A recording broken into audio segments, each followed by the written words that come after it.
asosiy qismlaridan birini aytib o'tmoqman. Katyollarimizni ichki qismi ham, tashqi qismi ham devorlari to'rli listdan bo'ladi. Vodiy bo'yicha o'zimiz bepul yetkazib beramiz. Vodiydan tashqariga kelishamiz, gaplashamiz. 1 santimetrlik qalin listdan bo'lgan. Zavodskoy miyalarimiz ham yetib keladi. Xudo xolasa zavodskoy miyalarni Xitoydan zakaz qilingan, chiqarilish jarayonida tepaga chiqadi va vertikaliga o'tadi. Bu bo'yi ham anchagina baland bo'lgan. Orqa tarafda eshik, mana 4-eshik aynan mana shu teplomenilarni tozalash uchun. Teplomenilarning o'ziga issiqni olib qolish koeffitsiyenti pasayib ketadi. Shuning uchun iloji bo'lsa bir kunda bir marta, 2 kunda bir marta tozalab tursalar yaxshi. Assalomu alaykum hurmatli kuzatuvchilarimiz. Bugungi videomizda 50 kilovatli Zember katyolimizni tanishtirib, ma'lumotlarni berib o'taman. 50 kilovatli Zember katyolimiz 400, 450, 500 kvadratgacha bo'lgan maydonlar uchun mo'ljallangan. Aynan shu maydonlarga tavsiya qilamiz. Katyolimizni o'zini tanishtirib o'tishdan boshlasak, tepa qismida 6 ta kitobi bo'ladi. 1 ta, 2 ta, 3 ta, 4 ta, 5 ta, 6 ta. Bu gorizontal holatdagi kitoblari. Buni gorizontal holatdagi kitoblardan tepaga chiqadi va vertikaliga o'tadi. Bu bo'yi ham anchagina baland bo'lgan. Orqa tarafda eshik, mana 4-eshik aynan mana shu teplomenilarni tozalash uchun mo'ljallangan. Bu joyda ham ya'ni 1 metr atrofida 2 ta uzun teplomeni tushgan. Bu joydan ko'rsatsangiz tepadan ko'rinadi. Ikkita qismda uzun 2 ta teplomeni bor. Ya'ni olovni yurish metraji ko'paygan.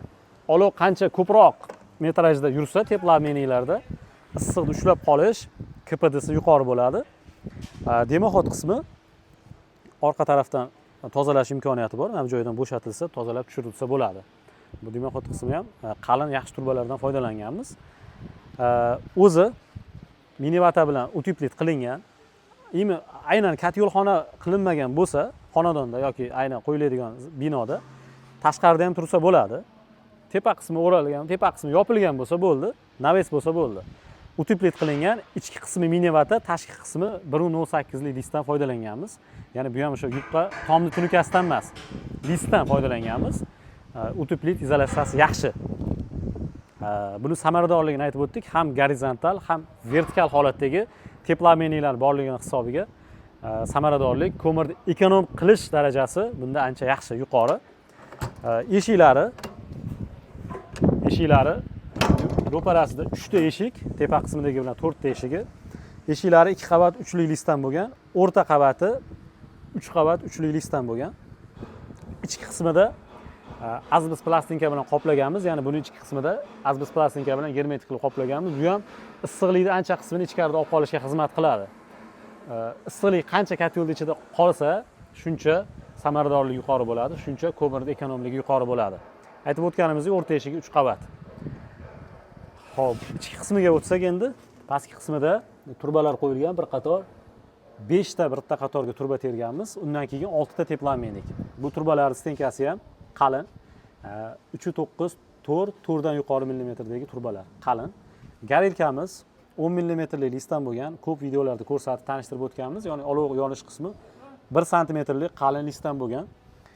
Hattoki mana bu joyda ham, mana bu joyda ichki qismida ham suv aylanadi. Mana bu joyda svarka cho'qdan bilinadi va biz izi turibdi kraskadan keyin ham mana shu qismida ham suv bor.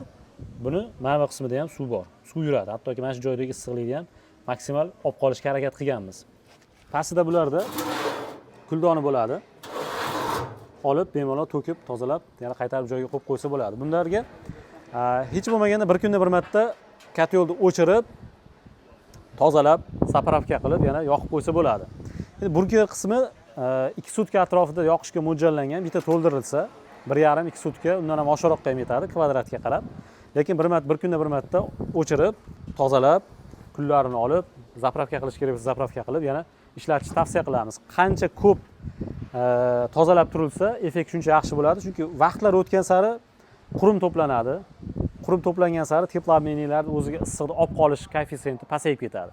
Shuning uchun iloji bo'lsa bir kunda bir marta, 2 kunda bir marta tozalab tursalar yaxshi. Asosiy qismlaridan birini aytib o'tmoqman. Katyollarimizni ichki qismi ham, tashqi qismi ham devorlari to'rli listdan bo'ladi. Bu katyolni ishlash umrini uzoqlik bo'lishini, ko'proq xizmat qilishni ta'minlaydi. Suv yuradigan devorlar, ya'ni mana bu qismi ham, buni orqasidagi qismi ham 4 millimetrli listdan. Teplomenilar ham, orqadagi teplomenilar ham hammasi 4 millimetrli listlardan bo'ladi, горячий listlar. Bunker qismini aytib o'tdim, 200 kg yaqin ko'mir oladi, 200 kg atrofida. Endi miya qismlari, miyada avtorevers qo'yganmiz, o'z orqaliga aylanadi. Bular terma farasi, ya'ni issiqlikni bash orqali ko'rib belgilanadi. Bu taymerlari, ko'mirni qancha vaqtda qancha ko'mir solishi, kotyolni qancha yoqishi, bu ventilyator regrovka qilinadi. Bu bosib turilsa, u ko'mirni avtomat ichkariga olib kirib beradi. O'chirib yoqish tugmalari. Motor ham, ventilyator ham shtikerda ulanadi, juda ham qulay. Bu hozirgi kunda o'zimiz yig'ib turgan miya. Toshkentdan zakaz qilib, zapchastlarni olib keltirib, o'zimiz yig'amiz. Iloji boricha sifatli, original, yaxshi zapchastlardan yig'amiz, chunki asosiy upravleniya mana shu yerda bo'ladi. Bu bo'lmasa, kotyol ishlamaydi, to'xtaydi. Asosiy boshqaruv mana shu yerda. Zavodskoy miyalarimiz ham yetib keladi, xudo xolasa, zavodskoy miyalardan Xitoydan zakaz qilingan, chiqarilish jarayonida. Bularda ham videolari chiqadi. Ya'ni zavodskoy miyalarimiz yetib kelsa, bularda ham azorini videolarini qo'yamiz, kuzatib borsalang. Motor qismi bu ham kotyollarda asosiy urg'u beradigan asosiy qismlardan biri. 220 ga ishlaydigan sifati yaxshi motorlardan.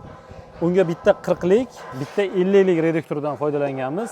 Perihodniy val bilan ulanadi. Quvvati juda ham yuqori, juda ham yuqori holatda ko'mirni olib kirib berishga xizmat qiladi. Ya'ni uncha-muncha ko'mirni sindirib olib kirib berishga mana shular xizmat qiladi. Garelkamiz ikki tarafida tozalaydigan qismlari bor. Qanaqadir tosh tushib qolsa, boshqa bo'lsa, ko'mirni tepadan olmasdan ham bu joyda ochib, tozalab yana yopish imkoniyati bo'ladi. Buni qism orqada ham bor. Buni orqa tarafida ham mana ko'rsatib o'tamiz. Xuddi shunaqangi holati bor mana orqa qismida ham. Ventilyatorlar, ya'ni havo beradigan asosiy yoqib berish qismlaridan biri ham bu. Kuchli ventilyatordan qo'yamiz. Kotyol ham katta bo'lganligi uchun kuchli ventilyatordan foydalanganmiz. Olovni yaxshi yoqib beradi. Bu shlangimiz bunkerga bosim berib turadi, ya'ni ventilyatordan havoni bunkerga ham o'tkazib beradi. Bu shnekdan, ya'ni olov bu yoqqa o'tib ketib qolmasligi uchun bunkerda ham bosim turadi. Bunkerdagi bosim ham ko'mir bilan birga ichkariga havo kiradi. Ya'ni bu yoqqa o'tmasligi uchun, xavfsizlik uchun kerak. Bunkerlarimizda ham choklar germetik qilingan, bu joylariga rezinkalar yopishtirilgan. Ya'ni bunkerning ichida bosim ushlab tursa, keyin olov bu yoqqa yuravermaydi. Agar bunkerning ichida germetichlik bo'lmasa, vakuum holatida bo'lmasa, olov bu yoqqa yuraverish ehtimoli bor. Aytib o'tdim, demaxot tozalash qismi, bu joyda o'rog'lar, miyani ham aytib o'tdim, stikerlari bor, sifatli holatda tayyorlaganmiz. Podacha obratkalar ikkitadan, mana pastda ham ko'rinadi. Pastki qismida ham ikkitadan, tepa qismida ham ikkitadan qo'yganmizki, ustalarimiz qiynalmasligi uchun podacha obratkalardan ikkitadan qilib qo'yganmiz. Qaysidir joyda o'ng tarafdan, qaysidir joyda chap tarafdan o'ng kelsa, ulab ketishaveradi. Xohlasa ikkita zdaniya bo'lsa, ikkita zdaniyaga ham bo'lingan holatda ulab ketsa bo'ladi. Har xil bo'ladi. Ko'proq uylarda kotyolxonani o'rtaga qilib qo'yishyapti, kotelnikni. O'ng tarafdagi uylarga ham, chap tarafdagi uylarga ham alohidadan ulab ketsa bo'ladi. Ya'ni bittadan motor qo'yib turib, sirkulyatsiya motorni ulab ketsa bo'laveradi. Hozirgi kunda bu kotyolimiz narxi vodiy bo'yicha o'zimiz bepul yetkazib beramiz.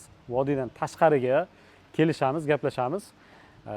12 ta viloyatga klientlarimiz bilan gaplashgan holatda deyarli hammalarni rozi qilib yetkazib beryapmiz. Hop, aytib o'tdim, bularning ichki tashqi qavatlari ham u to'rlik, eshiklari 3 likdan bo'lgan. Hozirgi kunda 15 kilovatdan 100 kilovatgacha kotyollarimiz наличиеda bor. Bu eng o'rtadagi kotyollarimizni desak bo'ladi, 50 kilovatlik. Mana bu joyda ham zakazlarimizga bugun chiqib ketish kerak. 25 lik turibdi, buni ham tayyor qilib qo'ydik. 15 lik turibdi, buni ham tayyor qilib qo'ydik. Bular 15, 20, 25, 30 gacha mana motordan qo'yiladi. Bu ham ikkitalik, двойной reduktor. Bu ham katta qismi 50 lik. Buni mana bu qismida motorni o'ziga qo'shilgan. Bu o'sha oxirgi chiqqan yangi motorlardan. Bu ham juda ham baquvvat. Bu ham ikkitalik motor, reduktor ikkitalik. Bu qismida ham reduktor, mana bu qismida ham. Bu ixchamroq varianti. 180 vattdagi motorimiz. Bular UPS qo'yilsa ham, ya'ni 220 qilib beradigan UPS o'rnatilsa ham ko'proq yetadi.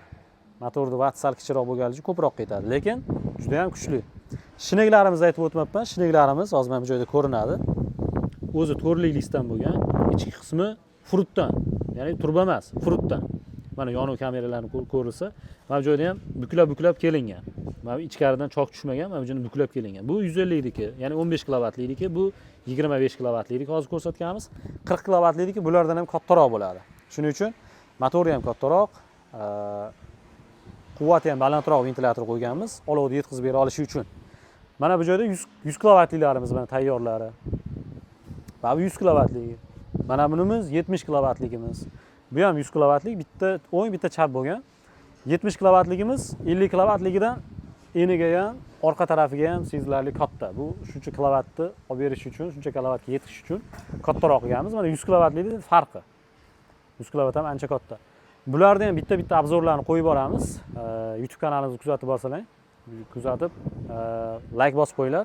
Obuna bo'lmasdan ko'rayotgan obunachilar, kuzatuvchilarimiz ham ko'p. Obuna bo'lib qo'ysalar, yangiliklarimiz chiqsa qo'yib boramiz. Ko'p zakazlarimiz tayyor bo'lyapti. Mana orqa tarafda ham katyollar, ichkarida omborda ham katyollar. Ishxona deyarli hamma joy katyol. Xudo xolasa, ekranda nomerlar bo'ladi, bog'lansalar, yetkazib berishlarni, narxlarini yana bir qator gaplashamiz, bir qator tanishtirib o'taman. Aytib o'tganimda hozirgi kunda 15 kilovatdan 100 kilovatgacha katyollarimiz наличиеda bor.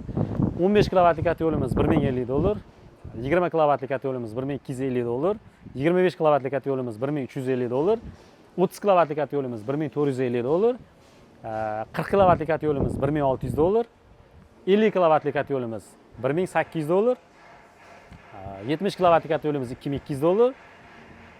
Undan keyin eng kattasi hozirgi kunda 100 kilovat katyolimiz $2600. Bundan tashqari 150 va 200 kilovatlik katyollarimiz, ya'ni 1,5 ming 2 ming kvadratgacha bo'lgan katyollarimizni ham xudo xolasa yaqin oylarda chiqarib taqdim qilamiz. Kuzatib boringlar. Hammaga rahmat.